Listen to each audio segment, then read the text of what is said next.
আমাদের সমাজে কত রকম কত নিয়ম কানুন কত কিছু সম্পর্কের মধ্যে কত রকম কত বিঘ্ন ঘটে না। অথচ একটা জিনিস দেখেন খেয়াল করে, যখন আমি ছোট ছিলাম বাবার বাবার আদেশে চলতাম, মানে বাবার ইনকামে চলতাম, বাবারটা খাইতাম, বাবারটা পড়তাম, মানে বাবার হোটেলে যেটাকে বলে।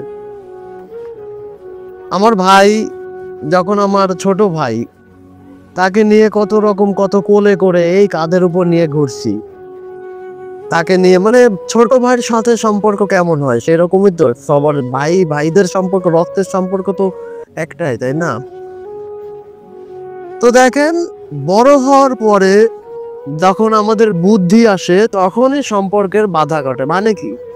মানে এখানে অর্থ সম্পদ, দুনিয়াতে আমরা অর্থ সম্পদের জন্য নিজের ভাইকে ভাই বলে স্বীকার করি না, বাপকে বাপ বলে স্বীকার করি না, প্রয়োজনে বাপের উপরে আমরা ছুরি চালাই, বাপ ছেলের উপরে ছুরি চালায়।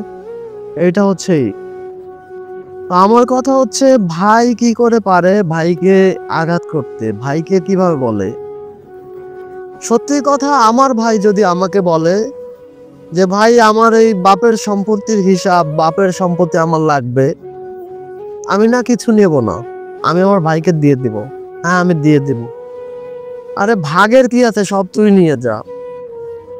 তো ভাই কেন বলবে এই কথাটা? আমার কথা হচ্ছে, ভাই কেন বলবে? ভাই কি ভাইয়ের হিসাব করবে না?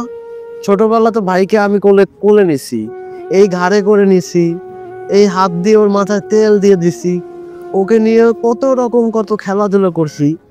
কিভাবে এগুলো ভোলা যায়? আমি এটাই বলতে চাচ্ছি যে সম্পর্ক আসলে ছোট থাকতে, বুদ্ধি হওয়ার আগ পর্যন্তই সম্পর্ক ঠিক থাকে। যখন আমাদের জ্ঞান বাড়ে তখনই আমাদের সম্পর্কের মধ্যে ব্যাঘাত ঘটে।